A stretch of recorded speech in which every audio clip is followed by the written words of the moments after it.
I'm Devin from Careerified. Today I want to have a little chat with the parents and the guardians. We're sitting in my living room. Welcome. Grab yourself a coffee. We need to talk. Listen, I'm by no means a parenting expert, and you will never hear me say that I am. But over the past 15 years, I've worked with a lot of kids. And kids from grade 7 to really after they're not kids anymore, a little bit past graduation from post-secondary education.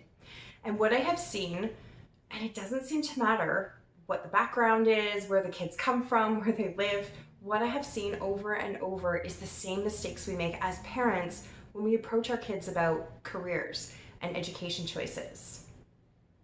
So what I'm hoping to do with this video series is give you some tips on how to manage that better as a parent. It's not an easy thing to do. We all want to see our kids succeed, but we seem to be failing in the same places over and over. I'm seeing the same mistakes today that I saw 15 years ago, and the same mistakes that I saw made with my own classmates when I was in high school. So let's have some real conversations around those things.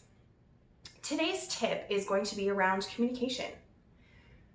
When I worked in an admissions department at a community college, it was really frustrating constantly as a recruiter to get phone calls from parents about what their kids could do as a future career.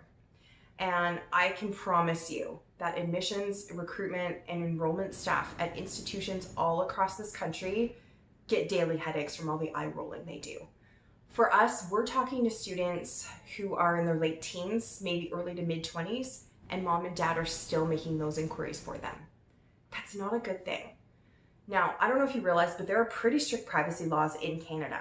So when I was in the recruitment department, if somebody called and said, I'd like to know the status of my son or daughter's application, for example, I can't even confirm that they've applied because that's a breach of privacy. And it doesn't matter who's paying for it, and it doesn't matter if they're not 18, that is a breach of privacy. So that's something you need to be aware of. Second is just a few short years after they start post-secondary, they're going to be out in the world trying to network with people to find a job. And they don't know how to talk. They don't know how to talk to potential employers. They don't know how to ask questions. And if needed, they don't know how to advocate for what they want or need in the workplace. They wouldn't know how to negotiate a salary. So I wanted to make this tip first because I think it's something you can start with if your kids are quite young.